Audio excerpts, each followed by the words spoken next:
Welcome back, everyone, to Your Purposeful Life. And I'm your host, Adrian Starks. And it is here where we are helping you shape your purpose your kind of way. Today, I'd like to welcome on our special guest, and his name is Troy Hadeed. Did I say that last name correctly? Yeah, Hadeed. Hadeed.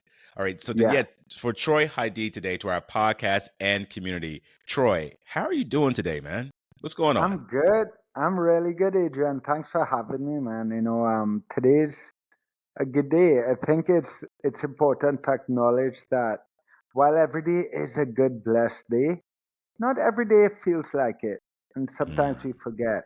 You know, and that's right. that's part of the human experience, and I think it's important not to just blow flowers and rainbows over everything and to acknowledge that, sometimes, yeah, things don't feel all that great. But today's one of those days when everything feels really airy and cool and, yeah, I like aligned. that. And thank you for that insight, brother, because that's what we need to know. Every day is not going to be sunshine and rainbows. I know that for sure because I have tried to make them that way, Troy, and it doesn't happen that way. People will Nah, rain on your parade, literally, if you let them. yeah, And it's good to know that. So today, speaking of that, we're going to talk about addressing the identity crisis with the human culture, also redefining our relationship with God, and that inconvenient truth of manifestation and prayer. Before we do that, I want to make sure that our listeners today, you go ahead and download this podcast into your favorite podcast platform of choice.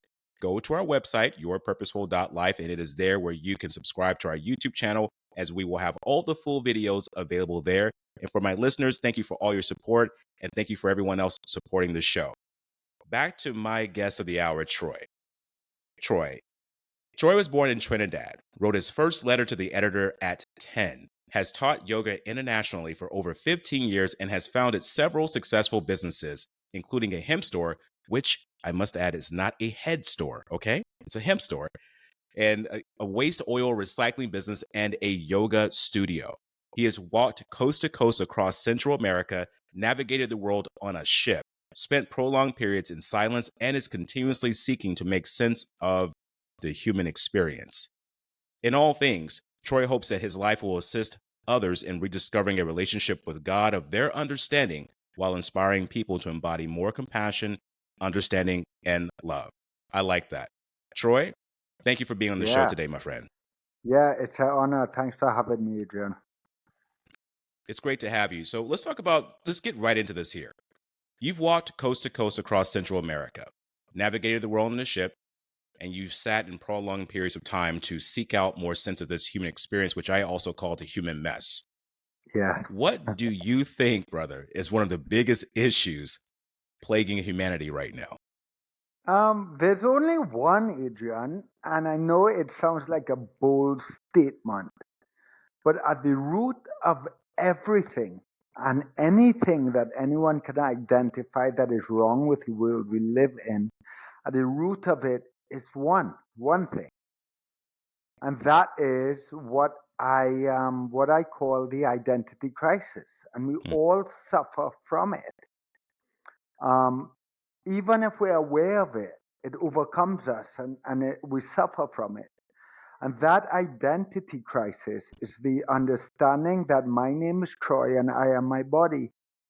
mm, And it's a narrative that we are told from the day we are born. And mm, almost everything we experience in this human life encourages and reinforces that narrative, Adrian, that me and you are separate. mm. Because if I am Troy and I am my body, then I am separate from everything else around me. It also means that when I leave my body, I cease to exist. And that is not a narrative I buy into. You can't, there's Yeah, nothing you can do that will get me to believe that. I agree with you. Um, I don't buy into that narrative either, Troy. And I think yeah, this narrative is hard for a lot of people to understand because we have been conditioned to believe that this is who we are, this is our body, this is our family, this is our city, this is what we do for a living, and this is my value. Don't infringe yeah, on that. And when you yeah. do or you challenge it, people get upset. So what you're saying, this is identity crisis, is also this yearning for external validation, is what a lot of people are Sure, seeking. external validation, and of course, things like career and opinions and perspectives.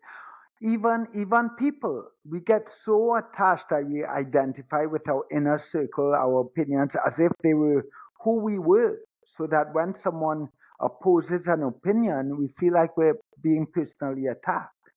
Mm. But what I want to put my finger on is this: if I am my body, and I believe that my name is Troy and I am my body, unconsciously maybe, what I'm saying is that when my body ceases to exist, I cease to exist.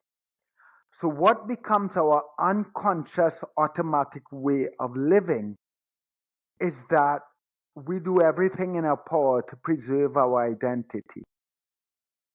My Mm. automatic go to becomes self preservation because I may not be conscious of it or not. But if I don't have a relationship to my identity and that identity in human form overcomes me, then everything I do on some level will be governed by self-preservation. Mm. You're right. I find that the identity crisis we're going through is causing a lot of anger, tension, hatred, violence going on across the world right now because everyone's seeking to say, this is who I am, this is my belief system, this is what I stand for.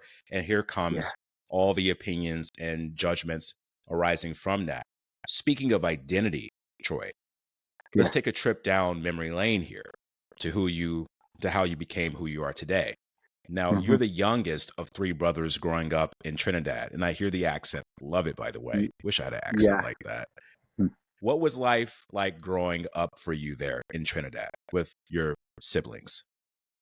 Well, to be honest, Adrian, I always say I don't have massive memory of my childhood. Mm. Um, I probe all the time to try to discover, but what I can tell you, which is really important, is this. I grew up in an extremely loving and supportive environment from my family and my brothers and my friends. Even when they thought I was an absolute lunatic, they loved and supported me. Why do you think that? Well, my family is quite conventional. Um, and my brothers and my dad, they run a family business, and I'm a little bit out of the box, for lack of better words. And I tend to kind of rattle and challenge all that is considered normal. And I have from a really young age. But I think this is important as well to acknowledge, and I own it. The reason I am able to do that is because I've always felt loved and safe. It's a privilege. It's one of the greatest, not forget, but when we talk about privilege, we talk about larger labels of privilege like skin color and financial success, financial wealth, opportunity, gender, sexual orientation. Those are all important. But knowing what love and security is, growing up in an environment in which you have always felt nurtured and supported, and someone has always been there to hold your hand and show you right from wrong, that is a privilege we don't talk enough about because that Mm. is the most powerful privilege of all. So to answer your question, Adrian, that's what I remember growing up. That's what I have to own is that I've been really blessed. And that Mm. comes with a responsibility as well. I like that. And you were saying that you also were very supported in your environment and love, which is very important. There's a lot of people out there who haven't experienced that.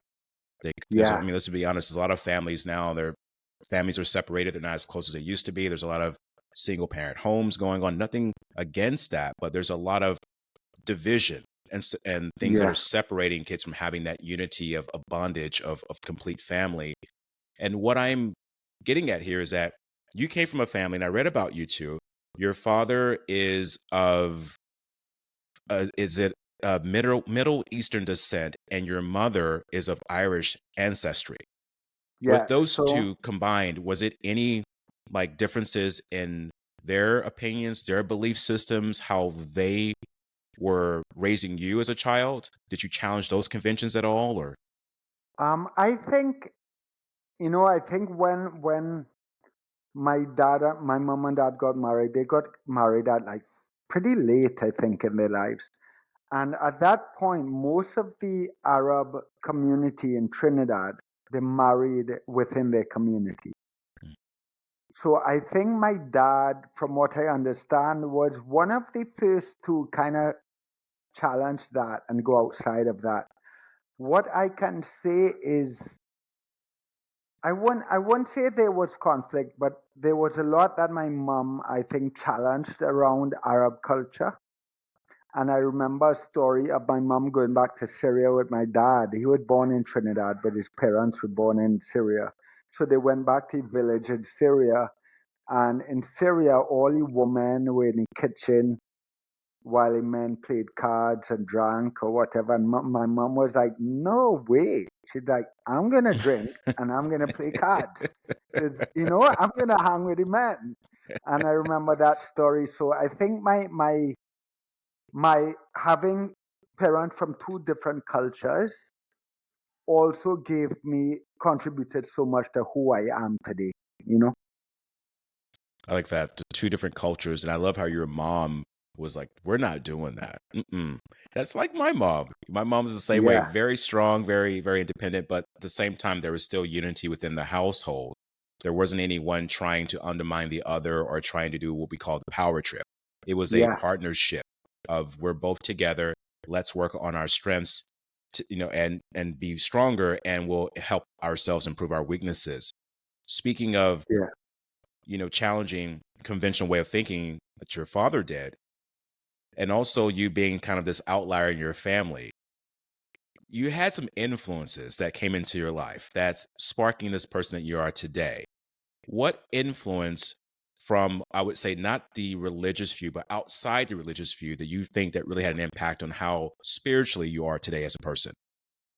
Um, I think Rastafari and reggae Mm, culture, and this okay. amazing individual we know, it's Bob Marley. I Bob think that, Marley, yeah, that love it. entire culture, right? I used to have really long hair, by the way, Adrian, may not look like it now. But back in the day before I was overcome with my genetical condition of balding. Um, but reggae and Rastafari culture had a massive influence on my life. And when most people say that, especially most adolescent people, you initially think that that comes with the smoking of marijuana and the smoking of herb and the cool factor that comes with all of that. Well, I was never into that. Mm, I always viewed herb as a sacrament mm, through this lens of Rastafari. And that is one of the reasons I never became a habitual smoker of marijuana. I was never mhm. against it, but I saw it through a different lens. I never saw it as a social thing to do. It was something that should be done in ritual and prayer. But what I can tell you is this word privilege comes up again because it's important for me, right? I also grew up in a very financially comfortable household and a very upscale neighborhood. And what reggae music did for me, what reggae culture did for me, was expose me to reality outside of my bubble, There we go. right? And how I talk about privilege, Adrian, is this. I think, privilege is almost a bad word. And when I was younger, it was a bad word. I didn't want to tell people my name. I didn't want to tell people where I lived because I did not want to be seen as different or other or stush or spoiled. I wanted to be part of the collective of everyone else. And there was a lot of shame around my privilege. Back then, I only saw larger labels of privilege, right? Which were really money and race. I didn't really have the presence of mind to acknowledge all the other aspects of privilege. But here's the thing about privilege: privilege is just an advantage. Mhm. And we all have privileges. Hmm. And if we don't own our privilege, then it owns us.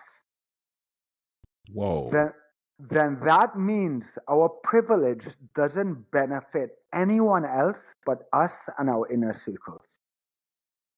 Hmm. But if we can acknowledge that privilege is not a bad thing, no one chose to be born into certain circumstances, then we see privilege as somewhat of a gift, but it comes with responsibility. Because when we acknowledge our privilege, with that, if we're really paying attention, it comes with a responsibility to dissolve the very circumstances that created our privilege in the first place. Wow. It comes with a responsibility to serve something bigger, right? Hmm. So I think for me, the influence of reggae and Rastafarian culture, along with the influences and understanding of the teachings of Christ outside of organized religion, molded me to understand that I had a responsibility to serve something bigger than myself. The purpose behind things, and I like that. And when I think of Bob Marley, I think of sun is shining, the weather is sweet. I can't really sing it like he can, but that's popping in Yeah. my head right now. And back to you were saying how you had the dreads and everything. And here's what I believe. People may laugh at me as saying this though. I think truthfully, I've been researching this. Every person, particularly men in general, who have very strong thoughts and they're connected to this higher source, if you Mhm. notice, they don't have much hair on their head. So this is my philosophy. The thoughts are so powerful, they're burning through the skull. Yeah, yeah, yeah, If you yeah. think about that, but that's just my take on that. But anyway, I want to get back to this idea of, like you were saying, privilege. And I like how you Mhm. said that the Rastafarian music allows you to see things outside your bubble. But your life wasn't always perfect. Yes, you had a great loving family, but you also, like most people, younger people, you got into some trouble here and there. And I think there was a moment where you got into detention, as most kids Yeah. would do. And there's this teacher that gave you a special book that helped change that perspective for you. So I want to go to this story here. First off, Troy, why did you get into detention? What happened? Well, And I thought two, this teacher. yeah, yeah, yeah. This is a really funny story, Adrian, really special story. But I didn't I remember this teacher, for the last 15, 20 years I've been teaching yoga. People ask, well, how do you get into yoga? And I always reference this teacher, Mr. Gayadi. And I said, well, he was, I think, of the word YOGA yoga in that context. He was definitely, I think, my first influence. And I remember going up every lunchtime in high school. I went to boys' high school, and every lunchtime I would give up my lunchtime and I would go and sit with him and read these books. And all these books we have Eastern tradition and Eastern spiritual context. And I always said that I wish one day I could meet Mr. Gayadeen again. I haven't seen him since 1994 to tell him how he may have possibly influenced my life. So a few years ago, I get this comment in my email, right, from my website, which usually goes to junk because they're usually all spam, most of them. But this one found its way through and it said, I think I gave you practice of brahmacharya to read in 1994, Fatima College, S. Gayadeen. And I was like, no way. So I replied to him and I got it. I just spilled it all out in email and I got his phone number and I called him. And that's when the first thing he said is, Troy, listen, I want to get your story straight because you were first sent to detention. He said, that's how you ended up in my room. I didn't remember that. I remember being a good kid. But he said, you were sent to detention. And he explains to me that when I came to detention, he gave me that book to read as a joke. He said, I don't even do yoga. I'm not Hindu. I have no relationship to yoga whatsoever. All I knew was this was a text about sexual conduct and misconduct. And why not give a 14-year-old boy that to read? And he said, I sat down there and I devoured it.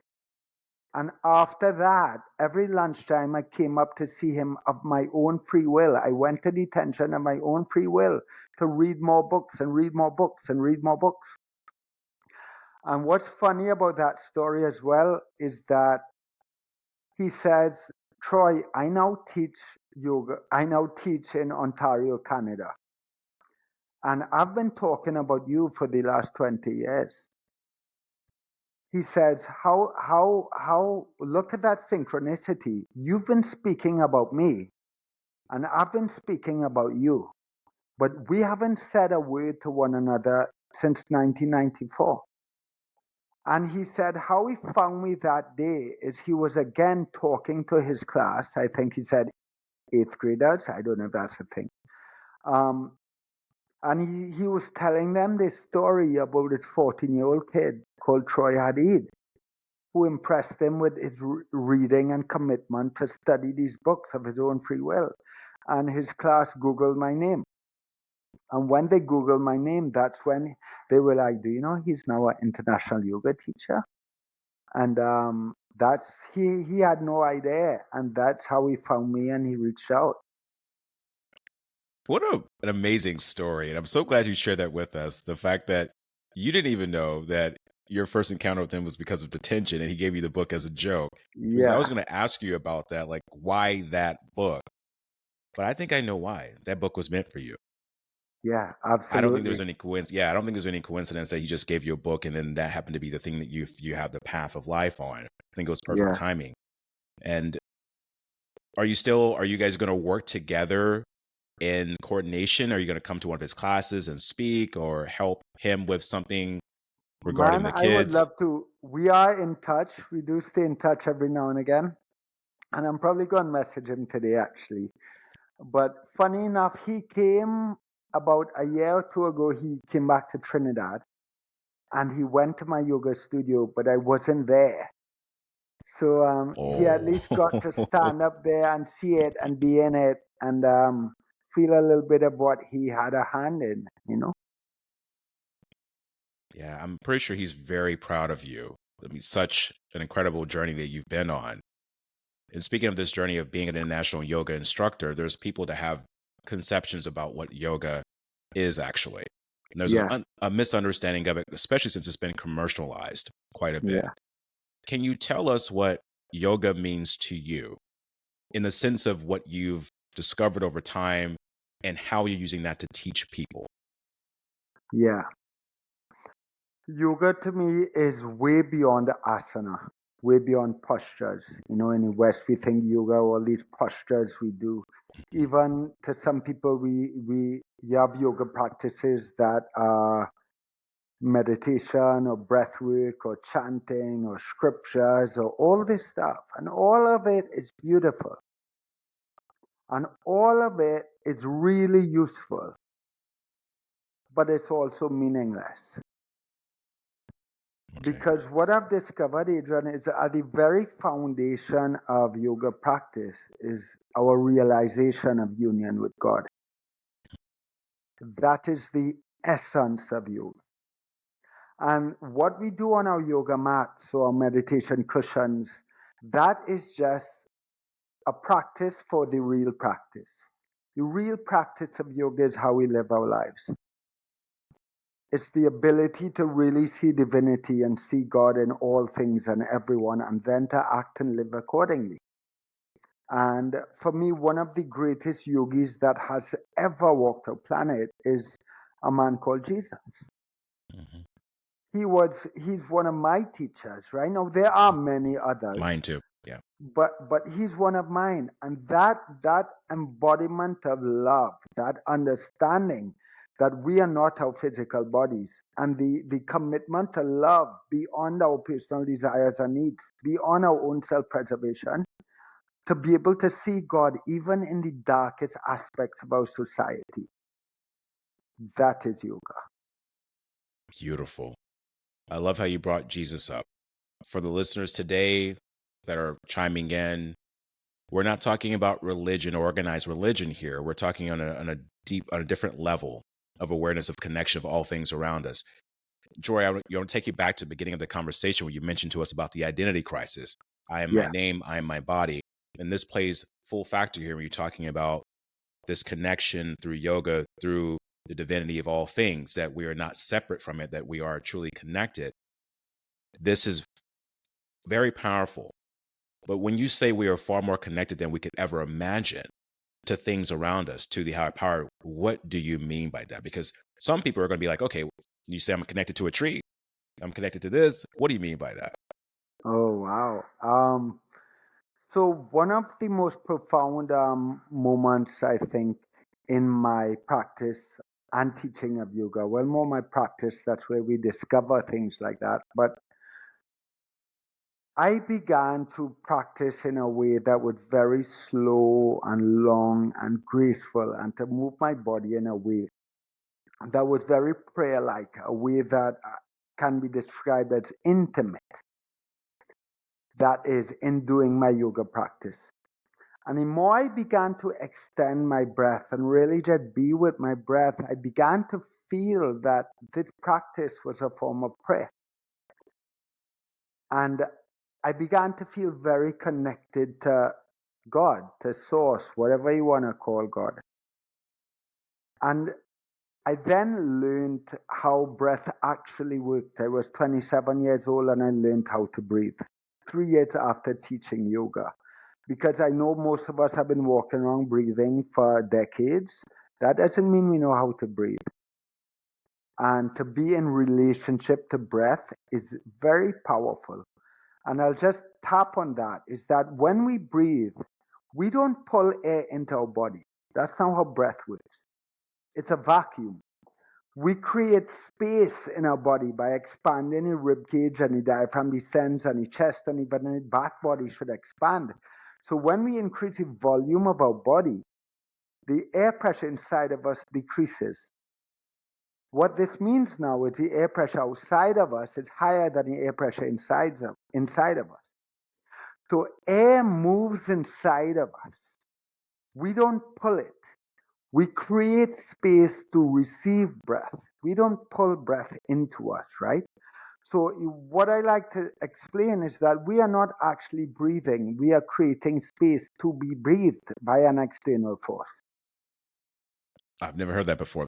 Whoa, And he's saying, but it's true, powerful, right? And the same force powerful. breathing me, Adrian, it's the same force breathing you. Mm. And I'm not even done there. So I'm going to put a pin in it by this. Shortly after I learned the anatomy of breath, something maybe I was reading or listening to or whatever brought me to Google the word spirit. And when I looked up the word spirit, it comes from the Latin word spiritus, and it means to breathe. And it all just really made sense to me. Like, it makes sense. Breath is the one thing that connects every living and inanimate object on the planet. The air we breathe is like a plasma that holds us. And through my relationship to breath, I'm careful when I say this because I don't like sounding like some mumbo jumbo kind of esoteric dude, because I'm not. But I do believe that breath carries divine intelligence. And that if we can connect and create time to deepen our relationship to breath, it deepens our relationship to spirit or God or whatever you want to call it. And that is one of the ways in which spirit communicates to each one of us.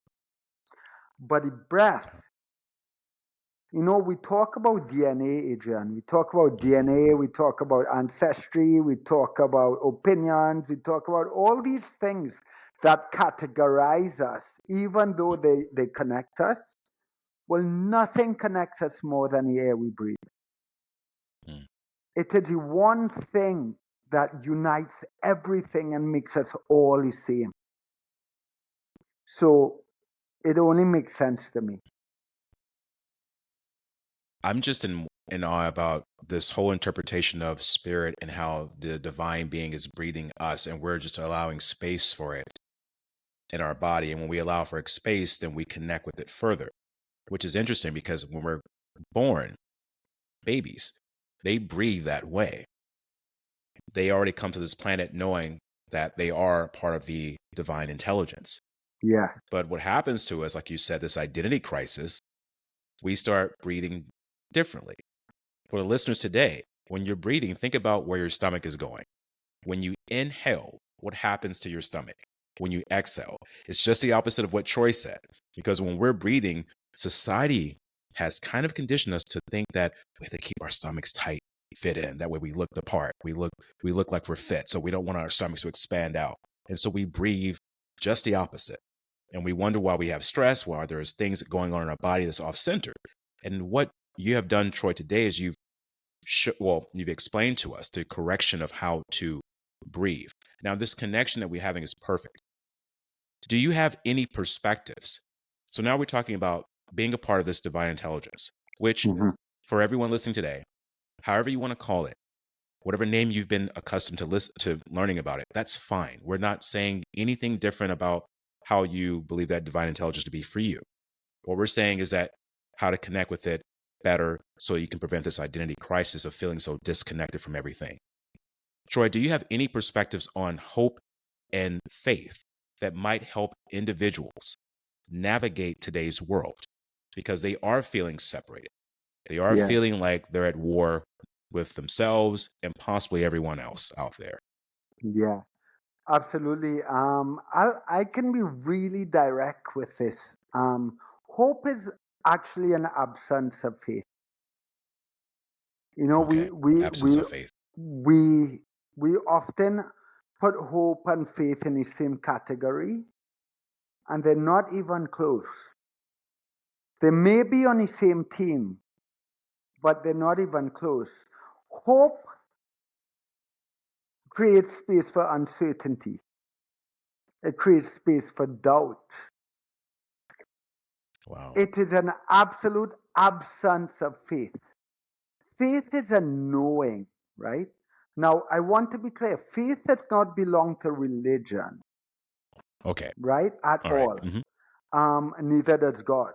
God and faith first actually came long before religion did. And even, I would even go as far to say that we had to have faith to start to understand God. Now, I Be- want to interject here just a little bit because I like to play both sides of the coin here. yeah, There's going to be someone that's going to challenge that and say, well, how do you say God comes before religion when all we've been taught about our whole life is about God and religion and how that plays a factor? So what's happening is that you're saying that this God, so for the people listening today, what we have been used to seeing God as is this physical image that is somewhere, don't know where it is for you, but it's somewhere, and it's possibly going to get mad at you for something, or there's some kind of repercussions for doing something a certain way. And this is the God that we have to be very careful about, because when you're thinking, I want you to think outside the box, like Troy says, because you're going to build some resistance here. You're going to yeah, start tuning out. So I want to just kindly interject there to let people know that you're not saying anything against their God. What you're no, saying is that this existence of a higher power happened way before we attached an image to it. So yeah. you can go ahead, Troy. Image or any kind of religion or construct, right? And this is not an attack on organized religion. So I want to make that clear. I'm not in Mhm. any way attacking organized religion. I think religion is a beautiful thing. Mhm. I think there's a lot we can Yes. talk about the misalignment within religion and Yes. historically wrongs that have been done in the name of religion, which I believe is important to acknowledge. But it's really simple. We didn't form a religion and then said, let's create a God. That's not how it went down. Someone understood and could feel that they were part of something greater, that there was a larger intelligence, and then they gave a name to that larger intelligence. Some people called it God. There were a lot of other names before God, right? Before we called it God. But what faith is an understanding that we are part of a larger intelligence and that we are being held and cared for. So, hope, let me draw an example. I can hope that nothing bad will happen to me today or nothing uncomfortable. But if something uncomfortable or bad does, then I'm going to feel defeated and my hopes are going to be crushed. Mm. If I live my life with faith and something negative or bad or uncomfortable happens to me today, then I understand that that is part of a larger curriculum. That this is something I need to experience in order to facilitate either my own growth and transformation or even someone else's. So Wow. I have faith in the larger intelligence that surrounds everyone. So it's a lot easier to get up and go again. It's almost impossible for faith to be crushed. Faith might have a hard time, but faith understands that there's an intelligence that dreams bigger than we do. Wow. It reminds me of the quote from Martin Luther King Jr., Dr. Martin Luther King Jr. He said that faith is taking the first step even when you don't see the whole staircase. One of the most Ab- powerful quotes on faith ever, right? yeah, And absolutely. One step at a time. It's just the knowledge of knowing if you can quiet your mind and be present, there is an intelligence that communicates to you. If you have that courage to take that first step, like Dr. Martin Luther King said, just take that next step. And that's all you need to know, that next step. that next step, powerful. Yeah. Speaking of next step, let's step into this next question here. Do you believe in manifestation and the power of thought? We're talking about just wrapped up faith now. Yeah. This perspective of believing that no matter what, you're connected to the source. No matter what happens, the source is with you. If you just connect with it and things, you can work through things. What about the manifestation and the power of thought? Because there's a lot of people out here who have been told or conditioned to believe that, oh, if I just think lofty, good thoughts, life is Yeah. going to be grand for me. If I just manifest this image over here that I'm going to have this, I'm going to have it. And this is why I think a lot of people are lost today because those things are not happening for them. So does this work? Do you believe in that manifestation and power of thought? And if you do, what do you think people are doing wrong if things are not coming true for them or reality for them? Yeah. This is a big one, Adrian. So much so that if listeners are on board, I would tell you whatever you're doing, stop doing and pay attention. All right, If here we go. you don't want your life to be changed, you should probably turn off this podcast because it's about to get real. All right, And you know, let's get real. we ask questions in the exact perfect way, right? Today. So manifestation to me is just a new age name for the word prayer. That's all manifestation is. It's prayer. We just made it more digestible. Mm, Yeah. Now, yeah.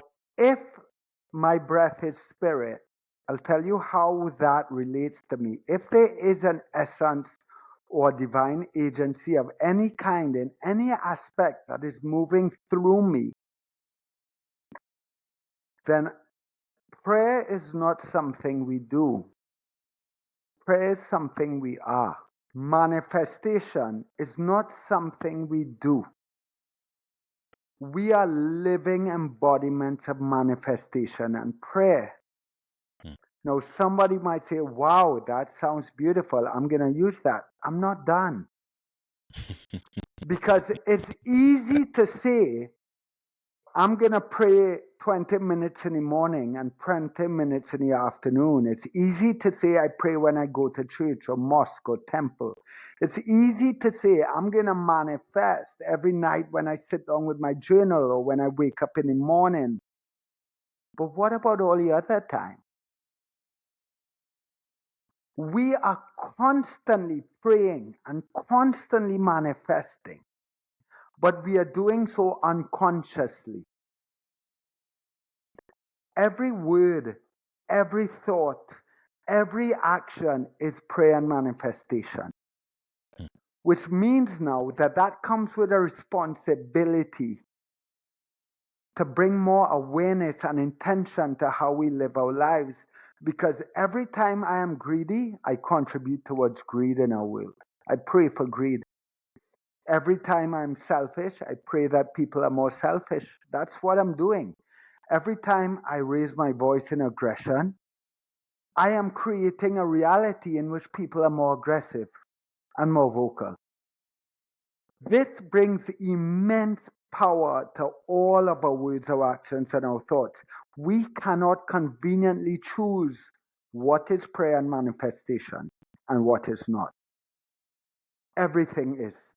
And that comes with a huge responsibility to begin to live our lives with a lot more intention and take accountability for the areas of our life in which we actually contribute negatively. Hmm. Well, okay.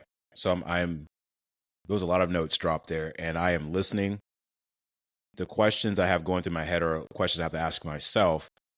And for our listeners today, reach out to me. Let me know what questions you have about what Troy just said here. And then I can connect with Troy and we can communicate with you and find some other ways of expressing, explaining things for you. What you're saying is it's a responsibility of us. Yeah. So once again, I'm going to jump on the other side here because I know there's people who are probably thinking something very differently. We're responsible for the things that are happening in our lives. Manifestations are constantly occurring because we have unconscious thoughts and beliefs that basically could be social conditioning that we're operating from and we don't even know it. And this is the whole idea of what you were saying, this identity crisis, that we have to be very clear and intentional about what we're wanting to do in our lives and what we're wanting to experience by understanding ourselves and getting out of this pocket of the box way of thinking. When you just said earlier, let's just say someone comes over and they want to take advantage of your business, Yeah. right? And you know that something is happening and you do not like it. Yeah. And you confront this person because you know that they don't mean well. Now, for some people that would mean like, yeah, you put them in their place, you tell them that's, so is it still okay to do that? But if we do that, is that still putting out that energy of being taken advantage of?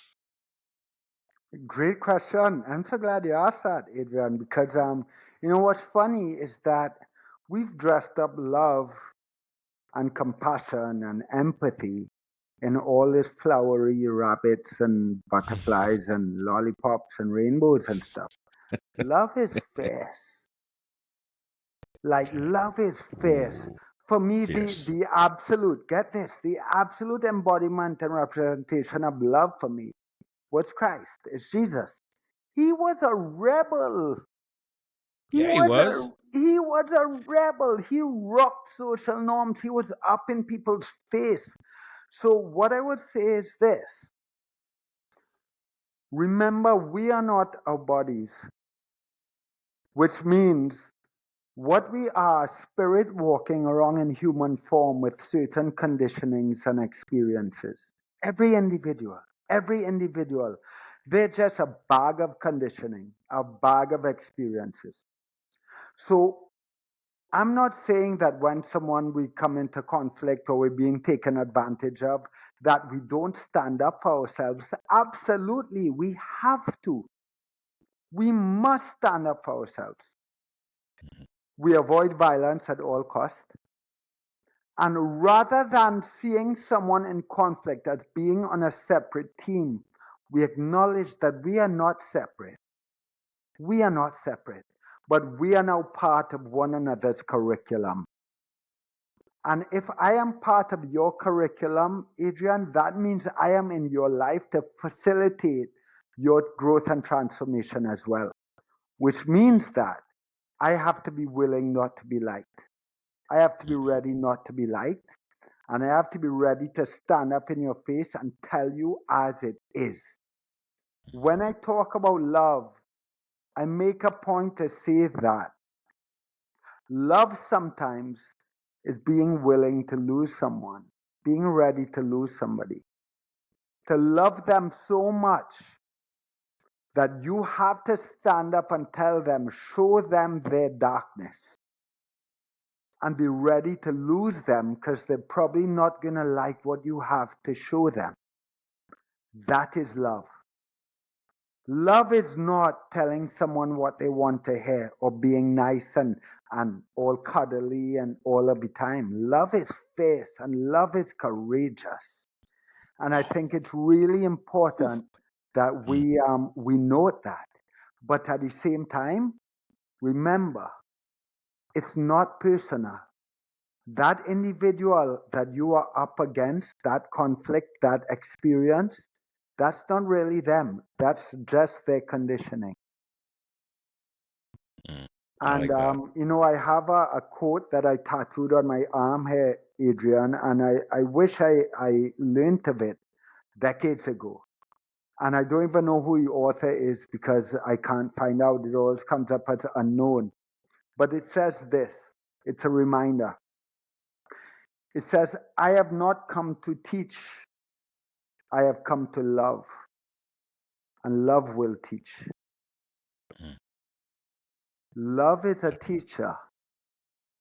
Love isn't always flowers and rainbows. I like how you said love is fierce and love is courageous. Woo! I have not heard someone say that at all about love because we have been taught love is an altruistic state.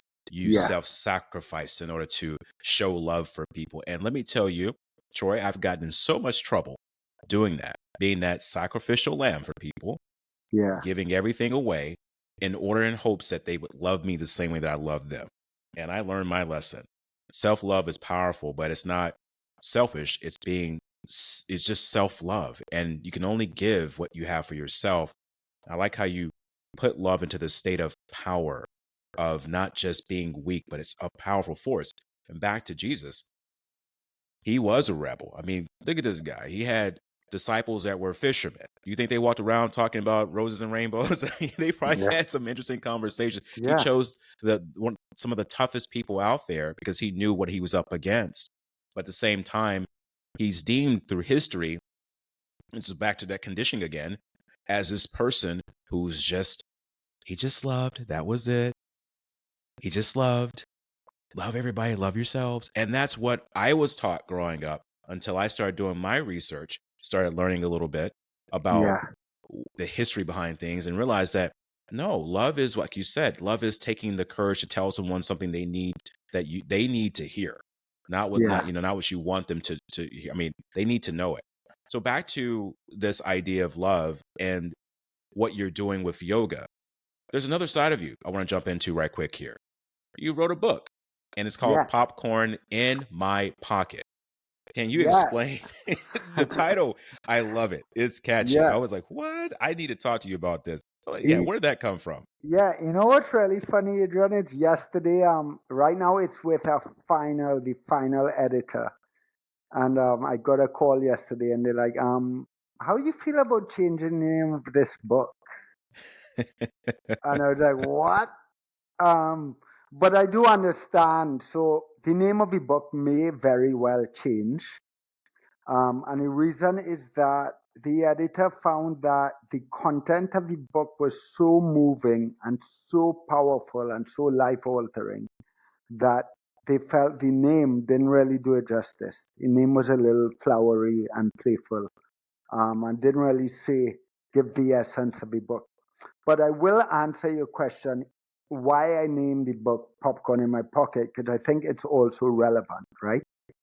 Mhm. One, I put my hand in my pocket at 20 years old, a week after movies, and I discovered old popcorn. This is a true story.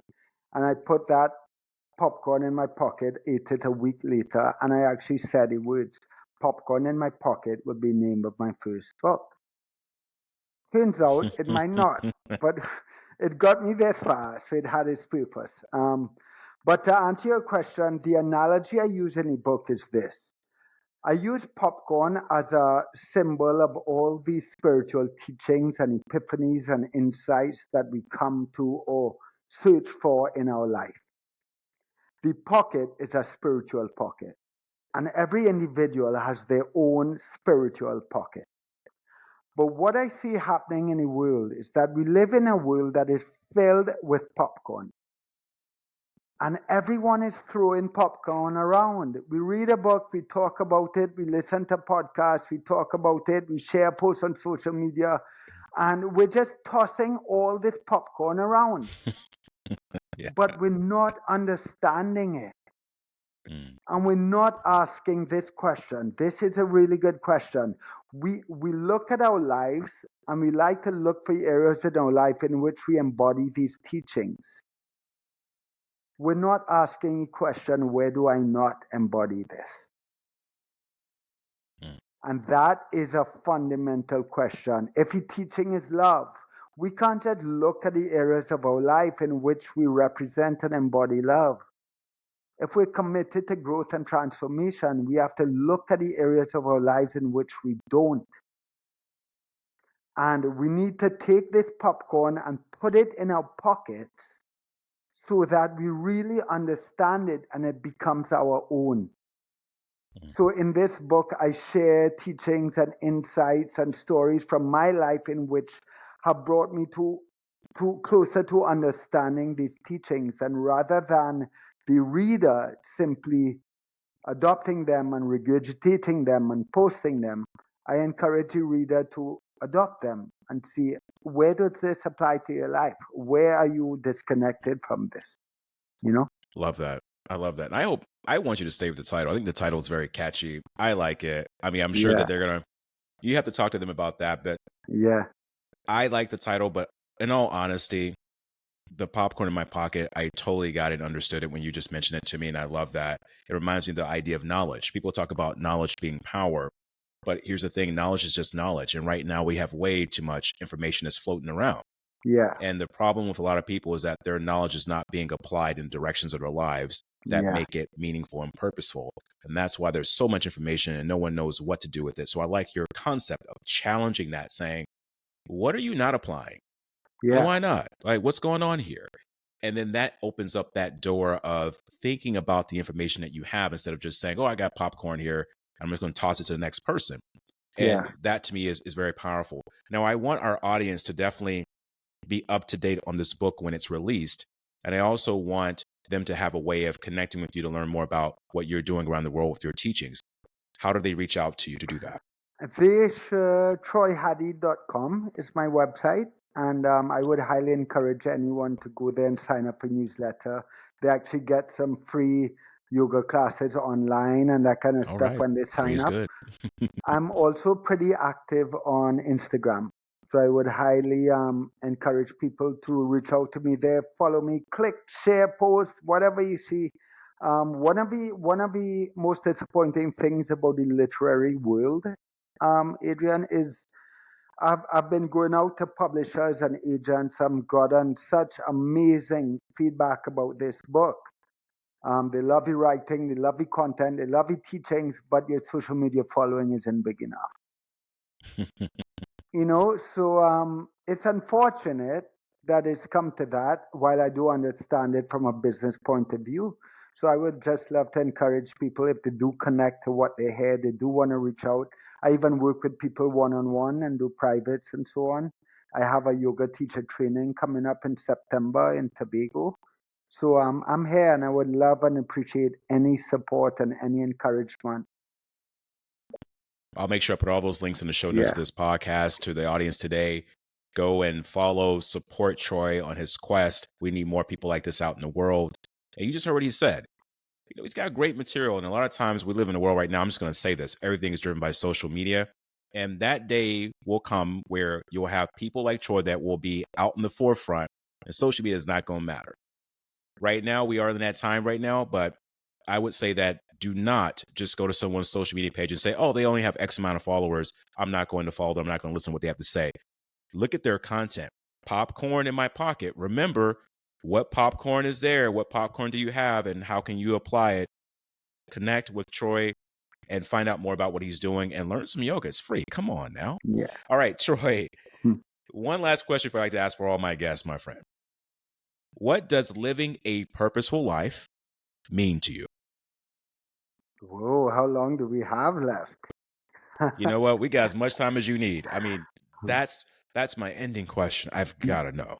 Yeah, so I'll make it really simple. And I actually heard this from another teacher. His name is Tommy Rosen, but I had this experience with him um, in India. So I'm gonna pass it on to your listeners. And the purpose of your listeners right now and yourself, Adrian, is to listen to me speak. And I know that sounds cocky and egotistical, but when you speak, that is my purpose, to listen to you speak. And I think our purpose, we sometimes think of purpose as this big, grand idea or dream. Mm. But like Martin Luther King implied, your purpose is in your next step. Mm. So you better be paying attention. If not, you're going to miss it. And our purpose is to live in every moment with as much intention and presence as possible. Mm. Because if we don't, the voice of the mind is going to drown out the voice of God. Because the mind is always taking us into the future. It's always taking us into the past. The mind doesn't want us to be present. It's screaming and shouting all of the time. But if we can create this relationship with the mind and learn to live in a moment, that's when we discover what a purposeful life is. Well said. Wow. Troy, it has been an amazing time to have you on the show today, brother. You have been absolutely a gem. Thank you for all that you brought to the show, energetically wise, wisdom, everything. Thank you, Adrian. It's an honor to be here, and I feel the same. And you could call on me at any point in time. I'll drop everything I'm doing and I'll be back with you. Oh, that's wonderful. Thanks, brother. Love.